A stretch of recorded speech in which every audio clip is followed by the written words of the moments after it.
Muchas gracias por acompañarnos de nuevo en Visión de Vida, este programa que pretende seguir las huellas de hombres y mujeres cuya contribución al desarrollo de nuestro hermoso estado de Querétaro ha sido fundamental. Hoy me encuentro con un filósofo, con un escritor, con un pensador, con un ecologista, con un hombre comprometido con la naturaleza, con el equilibrio en el planeta, que además ha tenido una larga vida de introspección y que ha influido en muchísimos seguidores en todo el mundo.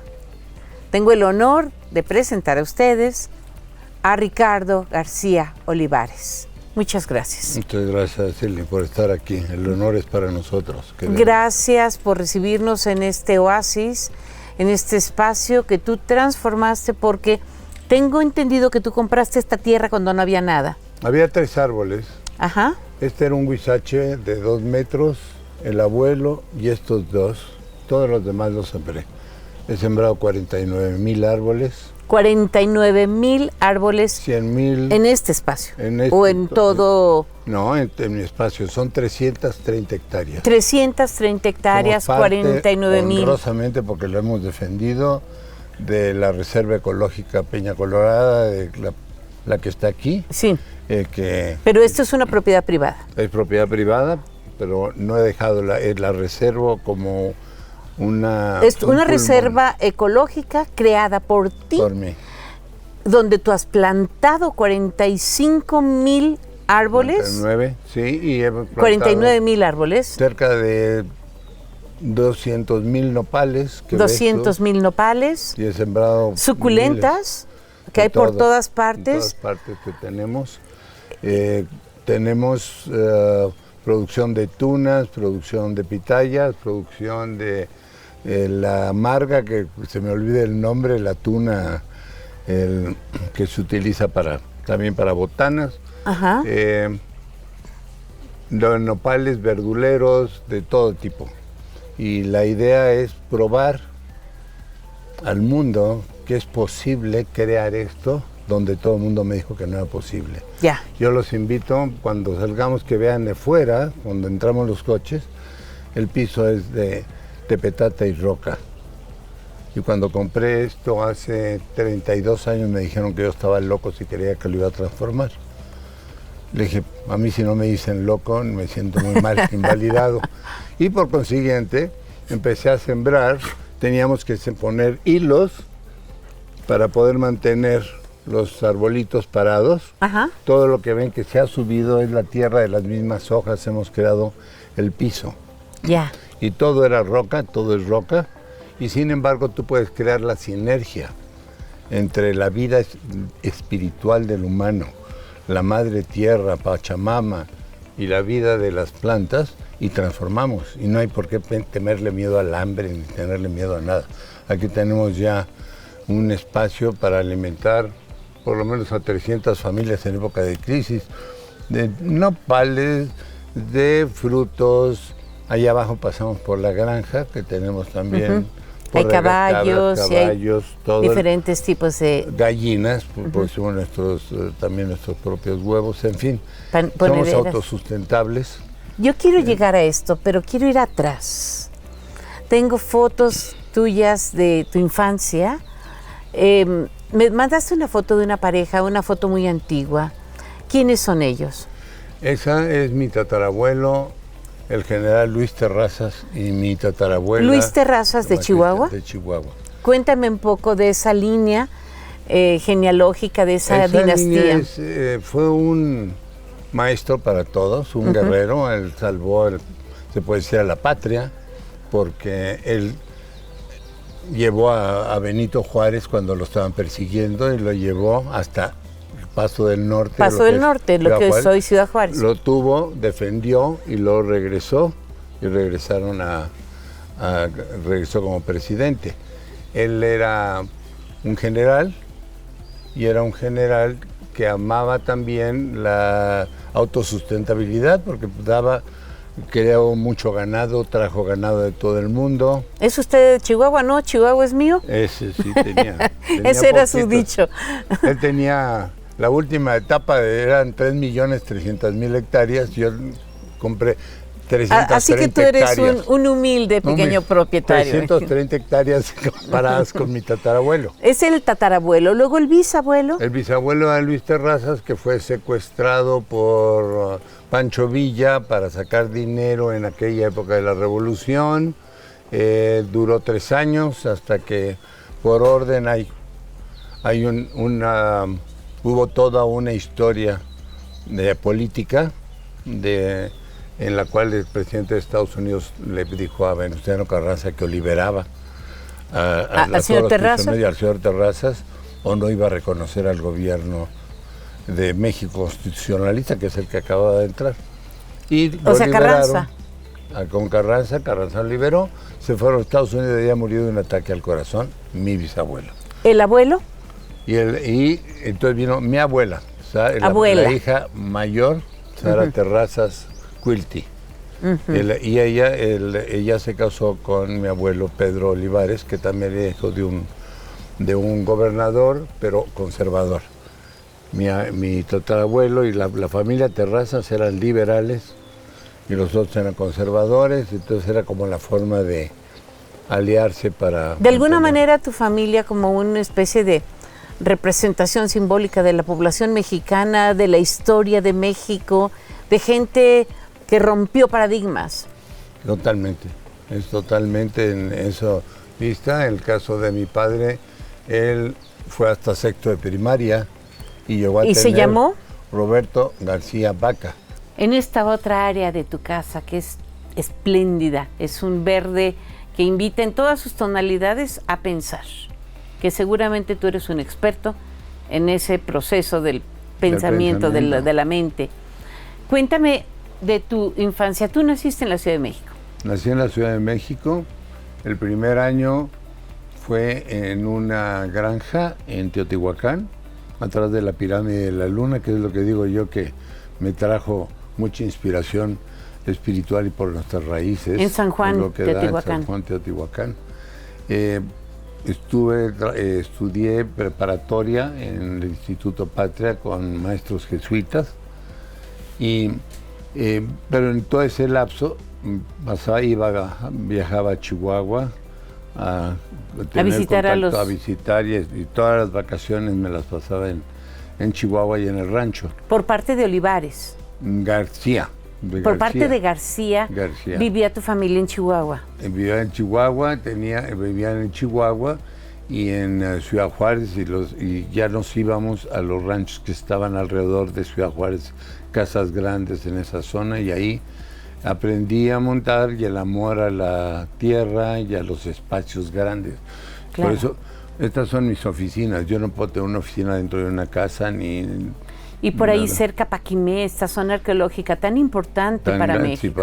Sí, cerca de Casa O sea, Grande. tú viviste cerca de una zona arqueológica fundamental para la historia de América Latina, Teotihuacán. Y cuando viajabas, conociste otra. Tenías... ¿Quizás ahí se incubó en ti el deseo de conocer el mundo? Yo siento que sí, es una fascinación y es una obsesión. Y como te decía, le he dado 17 veces la vuelta al mundo a todo. Hay muy pocos países que no conozca. ¿En qué calidad? ¿Como viajero? ¿Como transmisor, conferencista? Ajá. Fui como conferencista, llevaba a mi hijo, cada uno de mis hijos los llevé a Europa. Tienes 5 hijos. 5 hijos. Ricardo, Juan Carlos... Nieves, Jonathan... Y Alejandro Siris. Entonces, cuando yo viajaba con ellos una vez cuando cumplían preparatoria, terminaban preparatoria y antes de iniciar su carrera, los mandaba un año a Europa a que trabajaran, conocieran el mundo y luego tomaran la decisión de su proyecto de vida. Ya, Ricardo es un gran fotógrafo, reconocido por sus premios, por su trayectoria como fotógrafo. También es escritor. Tiene premios de cuentos. Es muy buen escritor, estuvo estudiando, trabajó por muchos años para el Financiero. Y es también un librero, tiene librería, conoce de autores, de tendencias de géneros, orienta a sus lectores. Así es. Él es, yo puedo decir una cosa, que es como si me hubieran dividido en 5. Muy buena analogía. Porque uno Juan es Carlos es escritor. actor. Es actor y es terapeuta. Y es terapeuta. Sí, y es Nieves, magnífico padre de familia. magnífico. Y Nieves es una magnífica educadora, es directora del Thomas Jefferson. Ella tomó la parte de la educación. Alejandro Osiris es empresario. Ahorita lo acaban de ascender, se acaba de ir a vivir a Zurich, maneja un consorcio muy grande de empresas en Europa.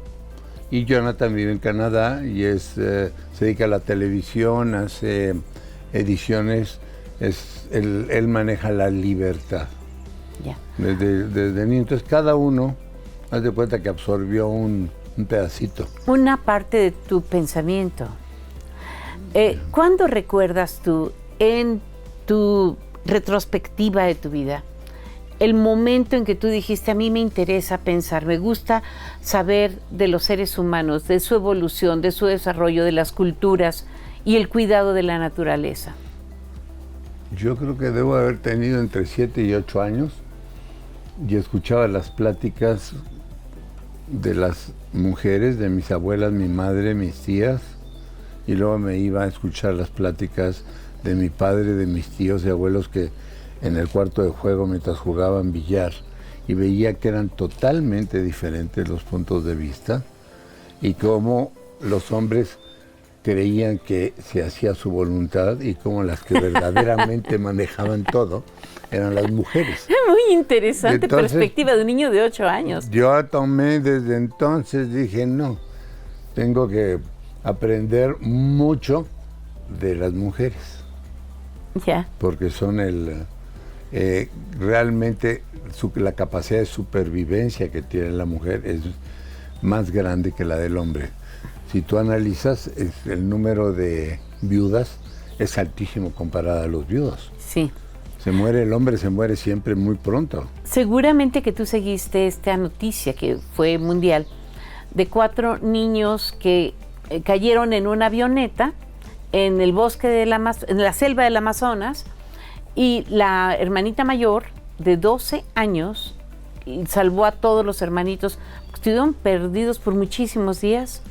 No los encontraban ni las Fuerzas Armadas, ni los tribus que conocían perfectamente el bosque. Eso. Ella sacó adelante al hermanito bebé porque sabía qué plantas masticar, y con su, digamos, papilla de su propia boca alimentaba al bebé, además de que, por fortuna, sus propiedades, sus pertenencias, sus equipajes quedaron en una zona del avión que no se destrozó. Entonces ella pudo ir y ahí sacar la ropa y, en fin, las cosas que necesitaba. La capacidad de supervivencia es grandiosa. La de la mujer, el hombre, tenemos una mentalidad más práctica, directa, estructurada para realizar las cosas. Digo, y tenemos los dos cerebros, porque cualquier ser humano tenemos nuestro cerebro femenino y nuestro cerebro masculino. Para mí el proceso evolutivo, que es lo que se habla mucho de la nueva era. Ajá. ¿Qué es la nueva era? La nueva era es todo lo que sea necesario para equilibrar finalmente los dos hemisferios. Es decir, que el equilibrio del ser humano tenga el amor, la benevolencia, el cuidado de la mujer, la diplomacia de la mayoría, porque hay unas que son un poco diplomáticas, y por el otro lado, la fuerza, la dirección, la lógica masculina. Y cuando tenemos esa integración de los dos hemisferios, estamos hablando de Dios Padre, Dios Madre, estamos hablando del origen del universo, estamos hablando de la creación, porque en la creación no estamos hablando que hay espíritus hombres y espíritus mujeres, estamos hablando que somos emanaciones de Dios, emanaciones de una dualidad eterna. Dios para ti, aquí uno de tus libros, Pedazos de Dios en el desierto. Explícame, por favor, ¿cuál es tu concepto? El concepto para mí es que todos somos un pedazo de Dios. Cuando hablo del desierto, hablo del planeta Tierra, la irracionalidad que ha caracterizado a gran parte de nuestra humanidad. De nuestra especie. De nuestra especie. El Homo sapiens sapiens. Que queremos solamente el control, que no nos importa la vida. Imagínate si cada quien hiciera todo esto en sus propiedades, sería una maravilla, viviríamos eternamente felices. Pero el egoísmo no es parte de Dios. Los sistemas que crean el miedo. Para mí el miedo es la antítesis del amor. Dios es amor. Y luego hay creencias religiosas que te dicen, debes de temer a Dios. ¿Cómo le voy a tener miedo al amor? Debo de ser amor, debo aprender a ser amor para integrarme al amor. No le debo de tener miedo al amor. Y debo de eliminar el miedo. Somos pedazos de Dios, entonces, que vivimos en el desierto. Este planeta. El desierto es la falta de amor. Entonces, la naturaleza verde nos genera amor, nos genera vida. Ahora, por ejemplo, este terreno que tú encontraste con roca y tepetate, ¿de dónde obtuviste el agua? Había un pozo. Ajá. Y había una pequeña zona de 25 hectáreas que se sembraba alfalfa. Entonces empezamos hicimos bordos y empezamos a trabajar con otro tipo de conciencia, reciclaje de aguas grises, captación de agua pluvial. Yo hablé con un amigo mío que considero amigo, Enrique Burgos, que era el gobernador en aquella época. El doctor Enrique Burgos García. Muy linda gente, y que le entendí, le dije, tenemos que crear en aquella época un círculo verde alrededor de Querétaro. Querétaro va a crecer mucho, estamos en el corazón de América. Si tú ves el continente, México está en el pecho. Sí. Y Querétaro está en el corazón. Y si hablamos de estructura y de armónicos del universo, y hablamos de armónicos de generadores de energía, podemos decir que el corazón está en Querétaro. ¿Por esa razón te viniste a vivir a Querétaro? Sí, tendríamos que entrar todavía en otro tipo de comunicación, pero a mí... ¿Tú vivías con tu familia en la Ciudad de México? Yo recibo desde muy chico comunicaciones de otros niveles. Ok. Y entonces, a mí a los 17 años, vino una de las personas que colaboraban en la casa, en la recamarera, y me dijo, joven, ahí le buscan. Y había una nave enorme, roja, y me dijo, le dije, ¿desde qué hora está aquí? Me dijo que le hablara. Y me quedó algo en la cabeza que era, haz todo el dinero que necesitas antes de los 28 años o 30 para que te dediques a lo que veniste, a crear vida. Entonces, ¿fuiste un negociante? ¿Fuiste un empresario antes de los 28? Mucho, tenía empacadoras, tenía inmobiliarias, tenía como loco. Me puse a hacer dinero como loco. Y de repente, cuando ya tenía 30 años, empiezo otra forma de vida. Por azares del destino, caigo en unas regresiones. Ajá. Y esas regresiones me orientan y me dicen que mi función era ayudar a la humanidad a despertar al nuevo cambio, a la nueva era, que es la que estamos viviendo. Fíjate que hay un sabio mexicano llamado David Noel Ramírez, quien, él, entre otras cosas, fue el rector del Sistema Tecnológico de Monterrey. Él manejaba 26 campus en la República, los 29 Tecmilenio y los hospitales. Y es un hombre, un pensador de primera magnitud, que hace poquito vino a Querétaro, nos dio una conferencia y nos dijo, no estamos en una época de cambios, sino en el cambio de época. Exacto. Él dice, así como terminó la Edad Media con la llegada de Colón a las Antillas, ¿no? Y comenzó la Edad Moderna, y comenzó también, bueno, ya sabes, las épocas de las que hablan los historiadores, la Ilustración, la Revolución Industrial, la Revolución Tecnológica, la Edad Cibernética. él dice que estamos justamente al final de una época y al inicio de una nueva era.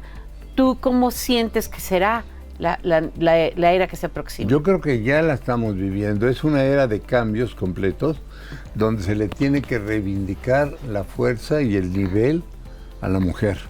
Por eso es que ahora estamos viendo que hay mujeres que están buscando niveles de mandatarios a nivel político, pero también empresarial. Están equilibrando la energía. Uh-huh. Yo siento que esta nueva era ya no va a venir, ya estamos en una nueva era. Yo la divido, y no me voy a ir muy para atrás, pero te puedo decir por fractales de 21 años. La Primera Guerra Mundial fue en el 2005, le pones 21 años más, en el 2026 viene la crisis económica mundial, le pones 21 años más y son 1947, la bomba atómica crea otro cambio de conciencia, le pones el 21 años más y tenemos el 68, el cambio de conciencia de los estudiantes. Claro, la primavera de Praga, Tlatelolco, Berkeley. Claro, y me pones 21 años y entonces tenemos en el 89 la caída del muro de Berlín. Fin de la perestroika. Bueno, fue un fin de la Unión Soviética. De la Unión Soviética. La perestroika. Y entonces viene el 21 años más para empezar lo que decían, viene la nueva era y el fin del calendario maya, que era en 2010-2012. Entonces yo te puedo decir que para el 2031, 2032, viene un fractal con grandes cambios, otra vez nuevos, de conciencia, que es a lo que estamos hablando, donde se dignifica a la mujer y se equilibran los poderes para poder tener el amor y la racionalidad como directriz del futuro de la raza humana y no el poder económico y control económico o filosófico, ideológico. Todo eso se va a acabar y eso se avecinan, y te lo pueden decir desde la época de Nostradamus, temblores y de lo que vienen, que no son más que llamadas de atención de la Madre Tierra. La Madre Tierra es un ser vivo, igual que nosotros, igual que esa planta. Y ahora estamos destruyéndola, la estamos matando. Que es lo que te decía con el gobernador Burgos, vamos haciendo círculos verdes alrededor de Querétaro, vamos creando una ciudad de ejemplo, vamos a crear vida. Ese es tu propósito en este momento, ¿no? Generar una nueva comunidad. Una nueva comunidad que tenemos, y por eso estuve en Escocia, en Finjon, que fue la primera comunidad, y hace 50 años, yo fui a los 25 años de fundación por Arlene Cady, y tuve el honor y el gusto de estar con ella y asistir a varios cursos. Y viajé por todo el mundo. Yo creé 17 organizaciones alrededor del mundo. 17 organizaciones de creatividad dedicadas a fomentar la creatividad. ¿Son organizaciones de la sociedad civil? De asociación civil, exactamente.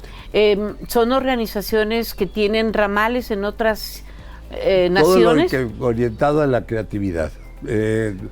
Programábamos desde las cárceles, los asilos de ancianos, los asilos, los orfanatorios, todo donde está el momento, los lugares de dolor e inconsciencia de la humanidad, revitalízalo con creatividad. ¿Quién es el primer creador del universo? Dios, que me preguntabas tú. Sí. Es la esencia divina que creó todo. Cuando nosotros revitalizamos la capacidad creativa del ser humano, estamos revitalizando su verdadera espiritualidad, su naturaleza espiritual. Es la creatividad lo que va a trascender en la vida del ser humano. Y es la contracreatividad, el control, lo que la destruye. Y lo que tenemos que es orientarnos a crear la creatividad, quiere decir lo que originen. Ahorita que pasamos, los niños estaban allá abajo, tenemos ateliers de creatividad aquí los fines de semana, tenemos una escuela Waldorf, tenemos diferentes, todo lo que sea creatividad, que fue lo que me dediqué a todo el mundo. Realmente. Y en tu propiedad hay muchos letreros que hablan de gratitud y de libertad. Claro, porque si tú no das las gracias, no te abres. Y si tienes miedo a la libertad, no puedes dar las gracias. porque tienes miedo a quién se las voy a dar. Tú le das las gracias a los que fomentan tu vida. Tú te le puedes decir, lo ponemos en todos lados. Yo reparto cada año, hacemos 50, 60 letreros de gracias en todos lados. Muchas gracias también por este primer bloque que estamos terminando. Por favor, ustedes no se vayan. Estamos en una interesante charla con Ricardo García Olivares.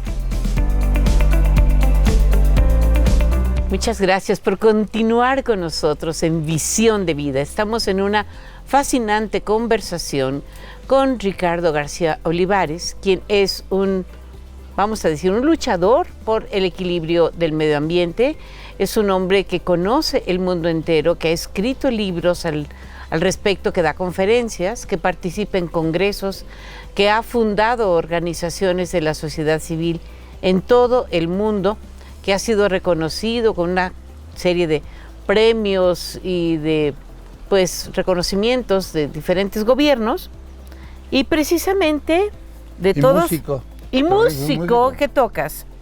El piano, pero compuse en el año de 1978-79, presenté conciertos con la Filarmónica de la Ciudad de México, en la sala Nezahualcóyotl. ¿Cuál es tu autor, tu compositor favorito? Además, ¿nada más tocas la música que tú compones? Sí. ¿Y la orquesta completa? No, pero Bach, Johann Sebastian Bach también. Por supuesto, sí. Por su ritmo. Es una de las cumbres de la música mundial. Yo le llamo Papá Bach. Papá Bach, Johann Sebastian. Hace años me tocó la oportunidad, el honor de presentar este libro en el Museo de Arte de Querétaro. Manual de primeros auxilios para pueblos y gobiernos en crisis. Reflexiones políticas para gente libre. Vamos a ver, paso por paso. ¿Qué es gente libre? Gente libre implica gente con conciencia. Muy poca gente libre del planeta. Esto lo originé yo. Yo estuve en la presidencia, yo estuve ayudando una temporada... ¿En la presidencia de la República? Sí, con López Portillo. Él consideró que era el momento de Quetzalcóatl, escribió un libro de Quetzalcóatl, considerando que él podía ser el presidente dignatario jefe Tlatoani que marcaba la nueva era. A mí me llevaron el secretario de Gobernación con su esposa y con él, pero la esposa era fanática, doña Carmen Romano de López Portillo. Era fanática de los extraterrestres, de los fenómenos paranormales, de Uri Geller. Entonces me presentaron, yo estuve una temporada ahí, hasta que puse un periódico Buenas Noticias. Tomábamos todas las malas noticias y las transformábamos en buenas noticias, porque todo lo que es malo siempre tiene algo de bueno. Lo que pasa es que el humano trascendente, que está en proceso evolutivo, pone su atención en lo malo, pero debemos de poner en lo bueno que genera aún las cosas malas. Y entonces esa era mi filosofía. Mi periódico duró 3 o 4 años, hasta que empezaron los políticos a querer que pusieran noticias y mentiras, y yo me retiré. Puse la editorial Dinámica. La editorial Dinámica es la que publicó en ese momento este libro, que es Tiempo de Cambiar. Es Tiempo de Cambiar. En 1979. ¿Cuál es su contenido? ¿Cuál es? Toma uno, es muy, muy sencillo, que te dice: se está cayendo un imperio de mentiras, un imperio de cartón, un imperio de opereta, un imperio sin razón. Fue creado sobre cenizas de los que querían saber, fue creado sobre las almas que buscaban libertad. Se está cayendo un imperio, suena tráfico, es visible. Se está cayendo un imperio y para todos ya es visible. Alguien con malentendido nombre le quiso poner, y bajo efectos de un sueño, quizás una ilusión, lo llamó nuestra civilización. Se está cayendo un imperio. Nadie lo quiere ayudar, tan solo se arremolinan como aves negras de muerte los traficantes del vicio, que buscan con sangre fría qué ganancia han de sacar. Se está cayendo un imperio. ¿A quién le puede importar? Con astillas, medio rotas, con sueños truncos de niños, con pedazos de ideales sin conformismo, a raudales, cenizas, palos y piedras, un grupo de seres leales a la causa de la gente han puesto ya la simiente a un nuevo imperio que crece sobre las ruinas del otro, sin miedo, sin titubeo, con justicia y con razón, un nuevo imperio que crece con verdad, libertad y comprensión. A ver, yo estoy contando las diferentes facetas de un hombre llamado Ricardo García Olivares. Esto fue en el 78. Poesía, música, sí, tanto en composición como en ejecución, ecología, conocimiento de las plantas, porque esto no nació por sí solo. Tuviste que hacer una investigación, un estudio, supongo que incluso de cuestiones como humedad relativa del ambiente, la cantidad de agua. 25 variedades distintas que me decían que se daban y encontramos 9. Ajá. 9. Y dentro de ellas traje paulonias. Las paulonias las traje. Cuéntame de estas paulonias. A mí me interesa muchísimo las traje porque de Australia. El Tecnológico de Monterrey, Campus Querétaro, tiene un laboratorio de biotecnología en donde están clonando estas paulonias kiris, mediante los nuevos métodos, sí, y con ellos se están poblando bosques. Claro. Sé que la madera es tan fina como para hacer violines, yates, mesas de... Los coches de madera que tienen los Rolls Royce, los palillos chinos, todo era... Yo traje los primeros 10,000 árboles de paulonias hace 25 años. Mandé a mi hijo Ricardo. ¿Te crecen mucho? ¿Crecen mucho aquí? Crecen, me costó mucho trabajo a ponerlos, pero regalé paulonias a universidades, regalé paulonias en Chihuahua, en Puebla, en Campeche. ¿Es el árbol del futuro? Es el árbol del futuro. Y es el Porque árbol además es de los que claro, más oxígeno no, aporta. Y solo eso, te la puedes comer la hoja. Te puedes comer la hoja, puedes utilizar la madera, puedes talarlo hasta 12 claro. veces.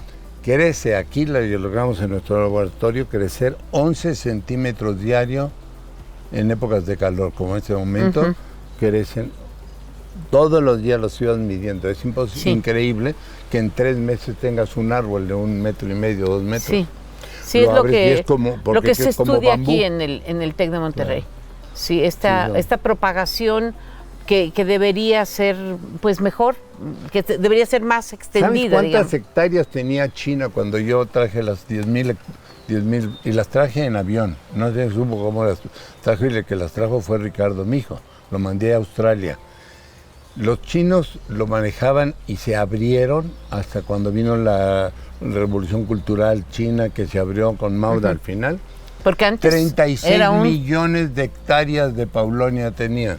36 millones. Ahorita deben tener 100 millones de hectáreas de paulonias, porque saben que se alimentan, que tú la cortas y vuelve a salir. Y vuelve a crecer. 10 veces, o sea que tienes un árbol que no lo tienes que volver a sembrar en 100 años.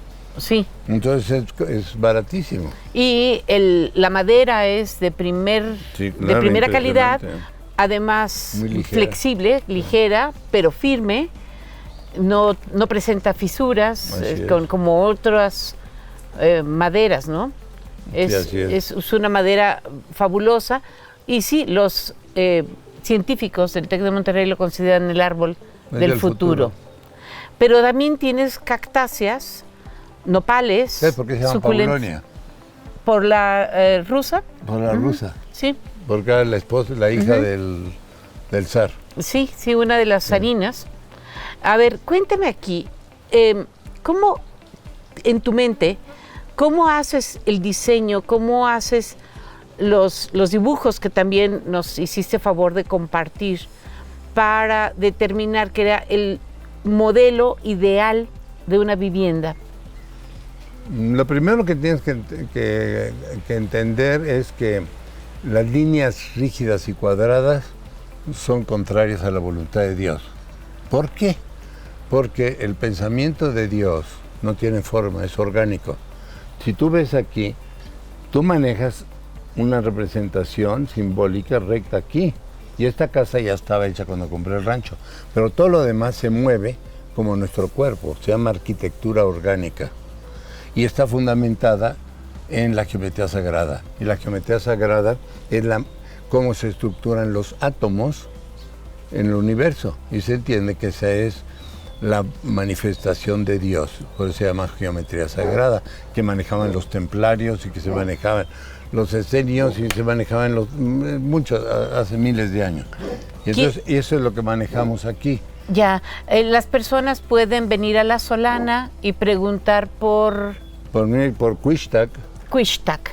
Cuixtac quiere decir nido de águilas, y es un nombre que me lo dio un amigo mío Maracame hace 20 años, que me dijo, tú llamas Cerro Rudapanales, no gusta, se llama Cuixtac, Cerro de Águilas. Cuixtac. Porque aquí nido de águilas, porque vendrán las gentes a volar, a aprender a volar. Aprender a volar con la mente. Y con el espíritu.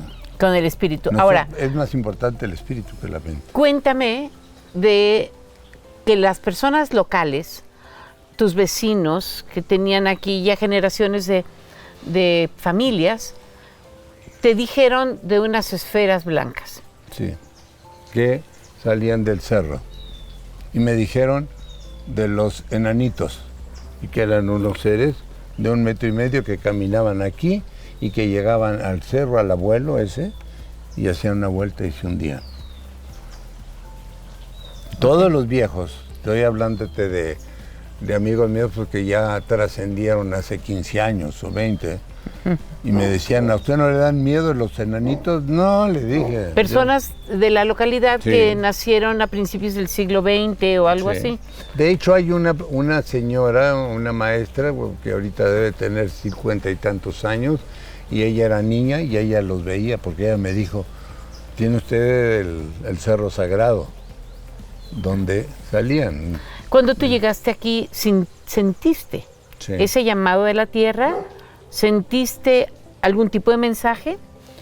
El rancho me lo llevaron a ofrecer a mi casa en Jurica cuando yo era presidente de Colonos y estaba en la peor crisis económica, no tenía ni para pagar las colegiaturas, había quebrado en el 92, y llegaron y me dijeron, se paró una camioneta de un viejísima y se paró enfrente, yo estaba fuera de mi casa para que no escucharan mis hijos que no tenía con qué pagar las colegiaturas. Y se paró esa camioneta y me dijo, le traigo su rancho, señor. Un señor se bajó, Se bajó de la camioneta vieja, con los documentos, papeles, ajá, y me dijo los que me documentos. diera mi rancho y que valía $1 millón. Mi secretario y yo nos volteamos y nos reímos, dijimos precisamente lo que necesitamos ahorita, comprar un rancho de $1 millón y no podemos Porque pagar tus las negocios colegiaturas. estaban afectados crisis. por la crisis del 92. Del 92. Y entonces, cuando seguimos hablando y yo tenía una vara, y la vara estaba haciendo señales en el piso mientras trabajaba en mi mente cómo íbamos a pagar las colegiaturas, qué milagros íbamos a hacer. Y entonces me dijo, bueno, pues era para usted el rancho, no lo quiere. Y le digo, hasta luego, ¿cómo se llama? Nico, gracias don Nico, vuelva dentro de 3, 4 meses. Pero el momento en que le estoy diciendo eso, la vara se queda clavada con una piedra, se levanta la piedra y cae en el centro de un hormiguero que estaba ahí a 2 metros. Y mi secretario me dice, don Ricardo, ¿se fijó eso? Le dije, sí. Nico, párese. Venga, platiquen otra vez de... Y entonces tuve la fortuna de comprar, de llegar aquí no había nada, era un lagartijero. Te estaba esperando. Me estaba esperando. ¿Y te dieron plazos? ¿Te dieron oportunidad de pagar a plazos? El que vino una bellísima persona, para darte idea esto, el taller mecánico era el árbol, todo esto eran llantas y basura y no había nada. Tengo unas fotos que dices, esto no es posible. Pero, ¿sabes con cuánto? Me dijo, ¿te gusta el rancho? Sí. Él trató de venderlo, dije, yo no tengo dinero, pero sí te lo compro. Pero no te voy a dar $1 millón, te voy a dar 750,000. Y él me dijo, no, 450, no, 750. pero dame 2 años para pagarlo. Y me dijo, ¿estás en crisis? Sí, junta 50,000 pesos y te lo entrego. Ok. Y me pagas la primera parte en 3 meses. Y entonces alguien te prestó 50,000 pesos. No, vine a caballo, vi todo lo que había y vendí cosas que había aquí y le pagué el 50%. Ah, bien. Y me prestaron los 50,000. Como el que hace una rifa sin tener el coche, hace una rifa de un coche sin tener el coche y con la venta de los boletos compra el coche. Entonces yo vendí tractores, vendí esto, había 50 vacas lecheras, vendí las vacas lecheras y le pagué $375,000 a los 3 meses. Y te quedaste Y me quedé con la propiedad. con la propiedad y entonces al año, antes de vender el año, me dijo, quiero algo que te duela. Y le dije, ¿quieres mi huerta de la Juriquilla, que tenía una huerta de aguacates que había comprado cuando llegué aquí con mis ahorros? Y entonces le dije, ¿quieres mi huerta? No te la voy a dar. Sí, tú me la vas a dar. Y sacó una botella de coñac, nos la tomamos y dijo, no quiero tu dinero, quiero tu huerta. ¿Después de cuántas copas de coñac? La botella completa. ¿XO? Saqué. ¿Qué era? ¿Qué tipo de qué era? Era una XO y agarró y rompió el pagaré delante de mi hijo. Pues no te cobro nada. Le Debo dije, pues, y pagaré nada. ¿Y se quedó con los aguacates? Y se quedó con la huerta de aguacate. Oye, pero aquí no se dan tan bien los aguacates como en No, Michoacán. pero se lo vendió a un amigo que hacía desarrollos. Hicieron casas, eran 1,5 hectáreas. Hicieron Y ganar Y ganar todos. Ganar Y todo con el eso mundo. pagué el 50%, el otro 50%. ¿Cómo ves? puede hacer una persona para tener un proceso de introspección profunda y encontrarse con su propio yo, con su esencia humana, y de esta forma encontrar un equilibrio interior que le permita ser feliz? Yo te podría decir que lo principal es tener autoestima, una autocrítica muy fuerte y merecimiento. A ver, tener autoestima sana, Sana. no egoísmo, no soberbia, No. pero tampoco una humildad Falsa. No. La humildad que nos enseñaron en la escuela, a ti y a mí, era virtud cristiana que habla de nuestra bajeza de origen y nos obliga a comportarnos en base a ella. No. Autoestima Humildad sana. Sí, la verdadera humildad es, soy divino y estoy viviendo una experiencia humana. Ok. Y no importa, esa es la verdadera humildad. Soy un alma y mi cuerpo la transporta, la tiene Sí. dentro. ¿Soy un alma o varias almas? Eres una alma y tienes muchas entidades, porque cada átomo tiene un espiritito. Nosotros estamos conformados con espíritu, mente, cuerpo. Y el espíritu, mente, cuerpo está en los átomos, en las moléculas. Y entonces tú dices, ahorita tú tienes, todos tenemos 508 ancestros hablando de nosotros, porque son nuestras líneas genéticas, 7 generaciones para arriba, están hablando de nosotros. A ver, esto de las 7 generaciones. Conozco los laberintos, tú tienes laberintos aquí. Sí.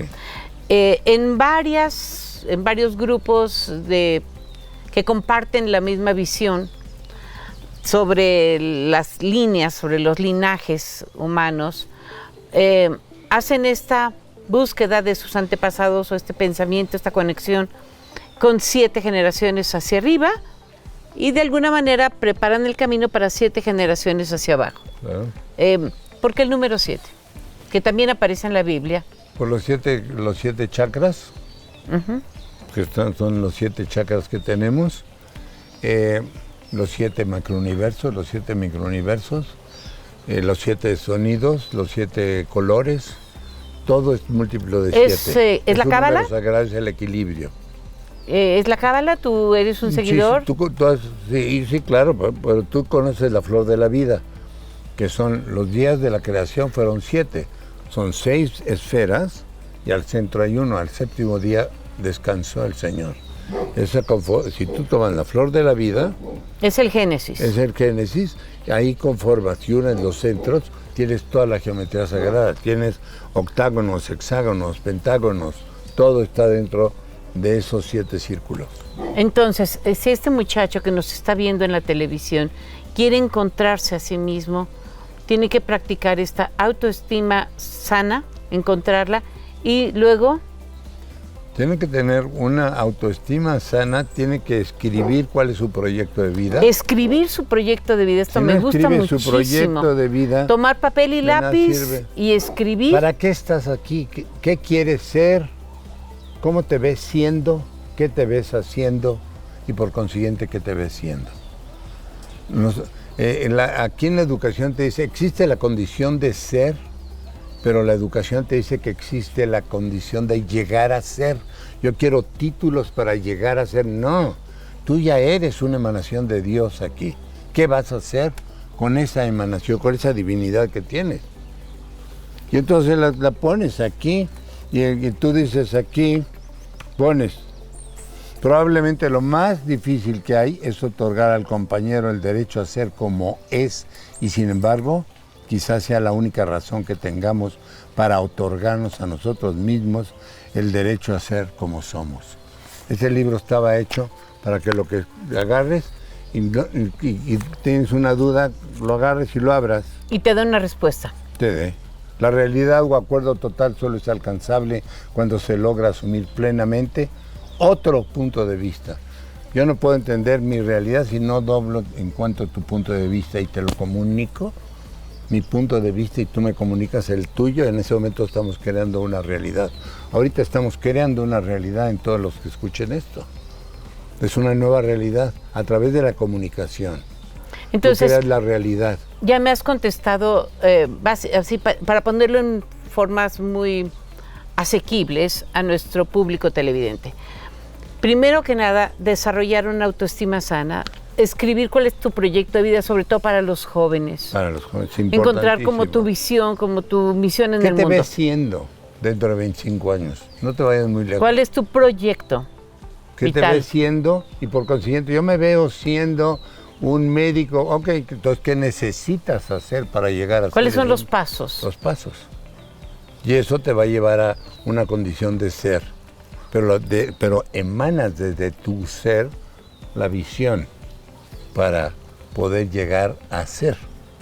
Entonces, es la autoestima, es el proyecto de vida, el preguntarse qué soy, a dónde voy, qué me lleva a ese camino. Lo que te va a llevar al final es tu autoestima, que vas a ir creciendo, poniendo tu atención en los logros, no en tus fallas. En los logros, no en tus fallas. Cuando tú fallas, te equivocas o algo malo pasa, no pasa nada malo, es un aprendizaje. Lo que pones es un curso intensivo con cierto dolor, con cierta pérdida, pero es aprendizaje. Sí. Y valoras el aprendizaje, entonces pones toda tu atención en el aprendizaje. El aprendizaje es, aún en los momentos difíciles, y el disfrute de los que no son difíciles. Porque en este universo, el que gana pierde y el que pierde gana. El que gana pierde. Y el que pierde gana. ¿Qué es el que gana qué cosa, pierde qué cosa? Siempre que tú ganes algo, por ejemplo, para nosotros sembrar esto, ganamos todo este ambiente, tuvimos que perder hormigueros y determinadas formas de vida. Y recursos. La habilidad está en construirlo más, destruyendo lo menos. Construirlo más, destruyendo lo menos. Esa es la habilidad, y cuando construyes lo más, destruyendo lo menos, tu atención va a estar en todo lo que ganas y no en lo que pierdes. Y si tu atención está en lo que ganas y no en lo que pierdes, nunca vas a perder nada. Yo cuando recomiendo a alguien, le digo, ¿tú en qué pondrías? Si vas a iniciar algo, ¿qué es lo que te vas a poner la atención? ¿En lo que va, en todo lo bueno o lo malo? Entonces dicen lo bueno. No, pon la atención en todo lo malo para que veas lo peor que me puede suceder es esto, y aún en estas condiciones yo voy a ganar esto y esto y esto. Y por consiguiente, a partir de ese momento ya no perdiste nada. Y con todos estos conceptos puedes armar tus proyectos, establecer metas, objetivos, alcanzarlos. Los que quieran, no hay límite, no hay nada que te limite. Y tú me has hablado de momentos de mucha abundancia y prosperidad y momentos de crisis dentro Claro. de tu propia vida. Aprendizaje. La crisis es aprendizaje. Claro, porque si yo no hubiera tenido esa crisis, no hubiera podido quizás valorar todo esto. Es decir, yo ahora tengo que crear todo esto. Y aquí veo una imagen de un yin yang.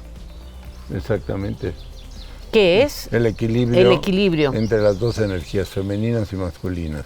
Las energías femeninas y masculinas. Y también ves un Om allá, que es el primer sonido Ajá. de origen del universo y que equivale también al Yin Yang Y que muchas personas utilizan para meditar y lograr relajarse. una meditación profunda y un encuentro consigo mismos. Es correcto. Con todos estos conceptos, con esta información tan rica sobre la vida, nos despedimos de ti agradeciéndote profundamente tu tiempo, que sé que es muy valioso. Encantado. Muchas gracias. Gracias a ti y gracias a todos nuestros compañeros de Radio y Televisión Querétaro, y nos vemos en la próxima Visión de Vida.